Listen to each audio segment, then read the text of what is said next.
Did an ancient banned book really claim that being burned after death changes where a soul can go? And if it did, why has almost nobody talked honestly about that warning in public? If you enjoy digging into hidden texts, lost ideas, and the questions most people are too nervous to ask, take 1 second to like this video, subscribe, and share it with one person who loves biblical mysteries as much as you do. There are some subjects people can discuss calmly. This is not one of them. The moment you bring up death, burial, resurrection, judgment, and forbidden books, the room changes. People lean in, some get defensive, some get afraid, and some feel that deep shock that comes when an old text says something so direct that it sounds less like poetry and more like a verdict. That is exactly why the Book of Enoch keeps pulling people back. For many viewers, Enoch is already a strange name. They have heard that it was known in ancient Judaism. They have heard that it influenced early Christianity. They have heard that it was quoted in the New Testament letter of Jude. They have heard that copies were found among the Dead Sea Scrolls, and they have also heard that it did not stay inside the Bible most Christians read today. That alone is enough to create mystery. But here is where the mystery becomes personal. What if one of the most unsettling ideas in Enoch is not about giants, angels, or heavenly journeys? What if it is about something millions of modern people now accept as normal? What if it is about cremation? What if this old text does not treat fire as a neutral detail after death, but as a condition that changes the soul's future in a serious and permanent way? That is the claim people keep circling back to, not because it is comforting, not because it is easy, but because the wording in the text feels dangerously clear. Tonight, we are not going to use the Book of Enoch as a weapon. We are not going to pretend one verse solves every question about the afterlife. And we are not going to act like an ancient text removes the need for humility. But we are going to do something that matters. We are going to look closely. We are going to follow the logic of the text. We are going to ask why the language is so sharp. And we are going to face the real tension at the center of all of this. Because if Enoch really says that those who die in fire are not restored, then that is not a small footnote. That is a line that crashes straight into modern religious comfort. To understand why this became such a charged issue, we need to slow down and step into the world that produced the text. The Book of Enoch is not one single smooth document written at one moment by one hand. It is a collection of ancient Jewish writings built over time. Scholars usually speak about sections within it. Some parts focus on fallen angels and corruption on earth. Some focus on visions, judgment, wisdom, and cosmic order. Some parts feel almost like a guided tour through heaven, earth, and the places reserved for the dead. That matters, because Enoch is not casual about structure. Again and again, it sorts things. Angels are sorted, sinners are sorted, the righteous are sorted, the heavens are layered, punishments are assigned, futures are separated. This is one of the reasons so many readers find it powerful. The world inside Enoch is not random. It feels mapped. And once you notice that, a disturbing possibility appears. If Enoch is obsessed with categories, then death itself may also have categories, not just good and evil in a general sense, but different states, different conditions, different outcomes. One of the key places people look is the passage often identified as chapter 22. In that scene, Enoch is shown a place where the spirits of the dead are held while they wait for final judgment. The image is unforgettable. There's a great hollow place inside a mountain. There are divisions within it, there are compartments, there is separation, and the dead are not all together in one silent mass. They are distinguished. This is where the script of the afterlife begins to change shape. Instead of a simple idea that everyone goes to one place and waits the same way, Enoch presents something far more ordered. The dead are held according to their condition and their moral state. The righteous are not treated like the wicked. The unjustly killed are not treated like those who lived in violence. Those who await vindication are not described the same way as those facing punishment. That alone is intense enough. But many readers believe the real problem appears when this four-part holding system is compared with another passage later in the book, usually connected to chapter 98. That later passage contains the language that keeps this debate alive. In many translations, it includes a direct statement about those who died in fire and says that they will not be restored. Read that slowly, not delayed, not purified, not tested and then returned. Not even described as waiting, not restored. That is the phrase that shakes people. Because if the book is careful everywhere else to describe chambers, conditions, and eventual judgment, then this wording sounds different. It sounds like exclusion. It sounds like a break in the system. It sounds like a category of loss, rather than a category of waiting. And this is why the issue is so emotionally explosive. In the modern world, cremation is often presented as practical, affordable, clean, or even deeply meaningful for a family. Many people choose it without ever imagining that an ancient sacred text could frame it as spiritually dangerous. So when people encounter this idea in Enoch for the first time, they do not react with mild curiosity. They react with a jolt. Some reject it instantly. Some become obsessed with it. Some go hunting for the exact wording. Some want to know whether the manuscripts actually support it. Some want to know whether the text is talking about murder by fire, judgment by fire, destruction in war, or cremation itself. And that is where the discussion becomes more serious, because the details matter. The Book of Enoch survives through multiple textual traditions. Parts were preserved in Ethiopic. Fragments were found in Aramaic among the Dead Sea Scrolls. Some Greek material also survived. This matters for a very simple reason. If a disturbing idea appears in only one late copy, people can dismiss it more easily. But if the idea appears across more than one textual stream and the conversation changes, then the question is no longer, was this invented much later? But how old is this reading, and what did the original audience think? That question has driven scholars for generations. Not all scholars agree about every line in Enoch. They do not agree about dating every section. They do not always agree on how symbolic or literal each vision should be read. And they certainly do not all agree on how boldly one should connect the phrase, "those who died in fire," to cremation. That is important to say clearly. Serious interpretation requires caution. But caution is not the same as silence. What keeps this passage alive is that even cautious readers admit the language is severe. Fire in Enoch is not always comforting. It is not always holy brightness. It is often linked to destruction, judgment, terror, dissolution, and irreversible consequence. In some scenes, fire is the environment of divine majesty. In others, it is the medium of ruin. The text knows the difference, and its emotional temperature changes with the context. So when readers reach the line about the dead who were consumed by fire not being restored, they feel the weight of that vocabulary. It does not sound ceremonial. It does not sound neutral. It sounds like damage with afterlife consequences. And then another layer of tension appears. If Enoch was respected in some ancient communities, and if some of those communities treated bodily integrity at death as deeply important, then burial practice itself may tell us something. Archaeology has long shown that burial customs are never just practical. They reveal beliefs. The way a people handles the dead is one of the clearest windows into what they fear, what they honor, and what they expect. In the Jewish world connected to the Second Temple period, cremation does not stand out as the normal ideal. Quite the opposite. Burial, gathering, tomb placement, bones, family space, remembrance, and continuity all carry enormous importance. Bodies matter, bones matter, names matter, resting with one's people matters. To us, those details can sound cultural. To them, they were often theological. And once you see that, the possibility becomes much more serious. Maybe Enoch's warning did not sit in isolation. Maybe it belonged to a wider world where destruction by fire represented a terrible break in the expected order of death and hope. Before we go deeper into the most uncomfortable part, pause for a second and do this with intention. If this topic is opening questions you have never heard discussed, tap like, subscribe now, and send this video to a friend. Now let's move into the heart of the fear. In many religious traditions, the body is not the final self, but the body is not meaningless either. That balance is hard for modern people to feel, because we usually separate physical death from spiritual destiny too quickly. Ancient texts often refuse to do that. They connect the visible and invisible. They connect what happens to a body with memory, honor, identity, and restoration. This is one reason the wording in Enoch is so haunting. It does not merely talk about ashes. It talks about restoration. That means the real issue is not fire as a visual image.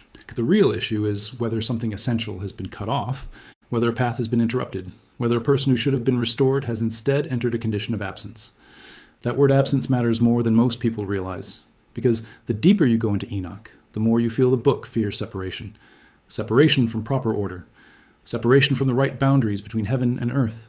Separation between righteousness and rebellion. Separation between what should be preserved and what should be destroyed. The whole book trembles with the idea that crossing certain lines changes everything. The fallen angels cross a line. Human violence crosses a line. Forbidden knowledge crosses a line. Corruption crosses a line. And perhaps in this reading, destruction by fire crosses a line too. That is why some interpreters argue that the passage is not simply about physical burning. They say the text is reacting to a larger idea, unnatural destruction, violent severing, and the breaking of expected patterns. In that reading, cremation becomes frightening, not because flames are magical, but because the body has been reduced to loss. Others push back.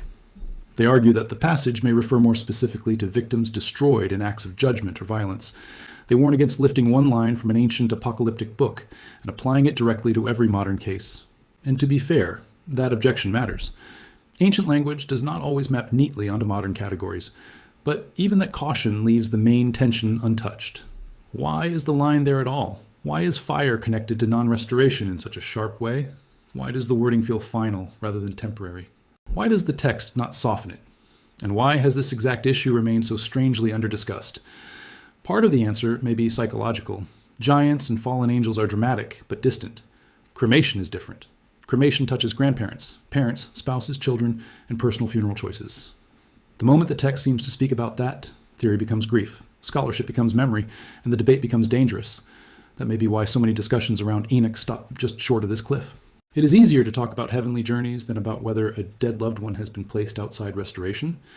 It is easier to debate canon history than to ask why ancient believers cared so much about the condition of remains.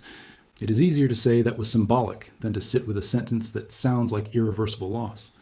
And this is where the emotional power of the subject really takes hold, because the ancient fear is not just punishment, it is erasure. Across the biblical world, to remain remembered is no small thing. To have a name endure is not a decorative idea.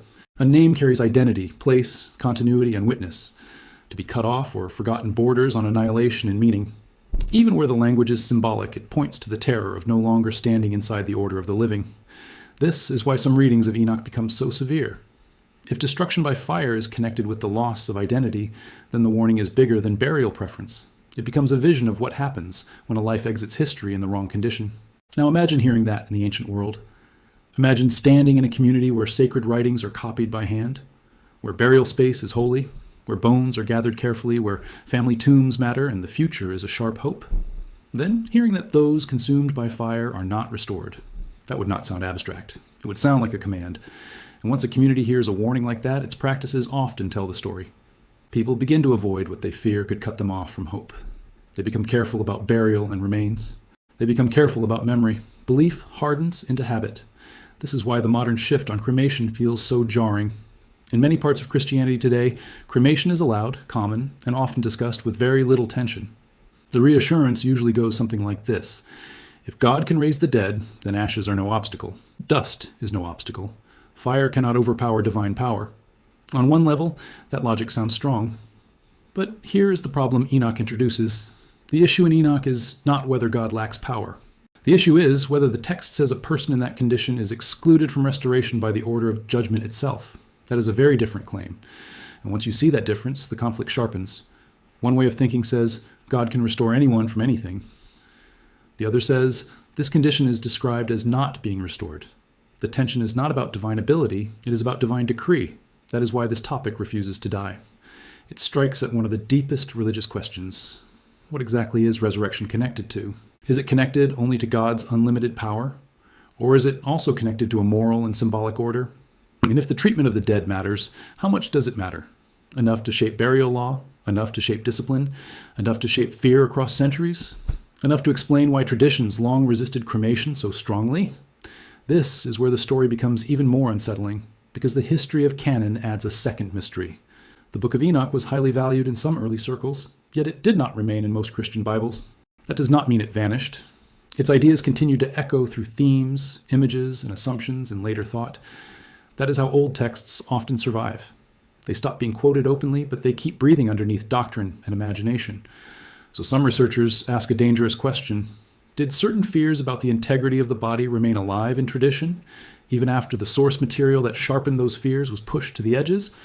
It is a fair question. For long stretches of history, cremation was treated with suspicion.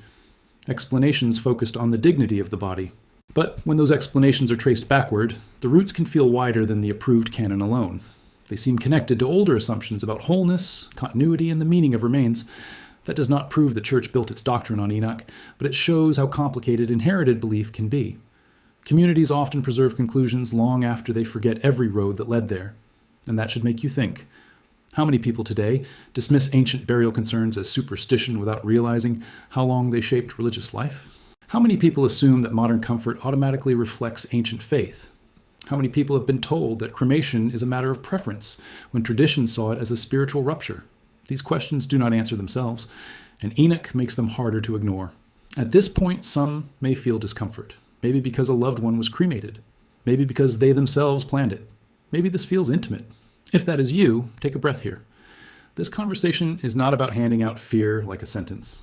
It is about understanding what the text appears to say and why it carried such weight. That distinction matters. A high retention script should not manipulate pain. It should respect it. So let's be honest in both directions. On one side, there are people who overstate the certainty, treating every interpretive question as closed. That goes too far. On the other side, there are people who rush to soften the text so quickly they stop reading what is actually on the page. The strongest path says this: the Book of Enoch contains severe language about those who die in fire. That language appears inside a broader worldview where bodily condition, moral order, and future destiny are linked. Ancient burial culture gives that warning more force, and the passage deserves more serious attention. That, by itself, is enough to shake a viewer. Because now the issue is not whether we can settle heaven in one night. The issue is whether a neglected strand of ancient thought has been left out of an emotionally loaded choice. And from here, the subject opens into a darker possibility. Maybe the deepest fear in Enoch is not pain after death. Maybe it is dislocation. Maybe it is ending up nowhere you expected. Think about the imagery of the separated chambers again. Those spaces matter because they imply place, order, and assignment. Souls are not floating without structure. They are located. But if the dead consumed by fire are spoken of as outside restoration, then the horror is not simply punishment. The horror is being cut off from the map, not just condemned, unplaced, not just judged, removed from the pathway others still possess. If this video is helping you join the journey properly, subscribe. Drop a comment with the single word Enoch so I know you want more deep dives into these texts. That idea of being cut off from the map is what gives this topic such lasting power. Human beings can endure frightening truths more easily than undefined loss. People fear punishment, yes, but they often fear exclusion even more. They fear becoming unreachable. They fear slipping beyond remembrance. They fear a state where the future no longer opens. Enoch knows how to press exactly on that wound. And this is why the script of the Cremated feels so different from mainstream reassurance. Mainstream reassurance says the final chapter remains open. Enoch, in this reading, sounds like it is closing a door. No wonder viewers keep coming back. It is not just about ancient history. It is about whether modern religion has hidden the past. It is about whether a lost book preserved a harsher logic than later institutions wanted to keep in public view. It is about whether the soft language of modern funerals sits on top of a much older terror no one wants to reopen. And then there's the final twist that makes the whole thing feel almost unbearable. The Book of Enoch is not an outsider text in the simplest sense. It was known, it circulated, it influenced imagination. The Dead Sea Scrolls proved it had importance. So when people say it is just a random, forgotten book, they miss the point. The danger of Enoch is precisely that it was not random. It was close enough to matter and distant enough to be denied. That combination makes it powerful, too close to ignore, too unstable to control, too old to dismiss easily, too sharp to welcome comfortably. And the cremation question sits right in the middle of that tension. If the text means what many readers think, then burial is not just custom, it is alignment with hope. Fire is not just disposal, it is threat. Preservation is not just sentiment, it is participation in an order. And cremation becomes symbolically loaded in a way modern culture hardly knows how to process. But even if one takes a more cautious reading, the problem does not vanish. The fact that it can be read this way tells us something. It tells us that bodily destruction was not treated casually. It tells us that death rites belong to theology. It tells us that fire could signify irreversible disruption. It tells us that modern assumptions are not ancient assumptions. That alone should change the conversation. Because we believe if something feels normal now, it was always unimportant. Enoch tears that illusion apart. It reminds us that the ancients attached cosmic weight to things we call practical. They asked not only, what is efficient? They asked, what honors divine order? Not only, what can a family afford? But what preserves identity and future hope? Not only, what happens to a body? But what does that treatment announce? That is why this conversation deserves seriousness. Because how we handle the dead reveals what we believe about the soul. And if that instinct is true, then Enoch is exposing an entire theology of human endings. A theology in which death is not a single event, but a threshold. A theology in which condition and boundaries matter. A theology in which the future can be preserved or forfeited. That is the part many people are not ready for. They want Enoch to be weird, but harmless. Fascinating, but distant. Yet the fire passages refuse to stay in that safe corner. They keep reaching into real life, real funerals, real grief, real choices. And it becomes a challenge. So where do the cremated actually end up according to this reading of Enoch? That question deserves an honest answer. The text implies that those destroyed by fire belong to a condition marked by non-restoration and the loss of identity. In plain language, they do not seem to be described as simply joining the normal process. They seem cut off from it. That is why the line has such power. Not because it satisfies curiosity, but because it refuses to. It leaves the viewer with an absence where comfort should be. It leaves the imagination staring at a category without a chamber. and that absence is more frightening than a detailed punishment scene because the mind keeps trying to fill it. Where are they? Why are they not restored? What exactly has been lost? Is it resurrection, identity, place? The text does not soothe that panic. It lets it hang there. And perhaps that is why it endured. A line that terrifies the conscience often survives longer than a passage that merely informs the mind. There is one more reason this matters. We live in an age that wants freedom with minimum metaphysical consequence. We want every personal choice to remain spiritually light. We want ritual decisions to be symbolic but never dangerous.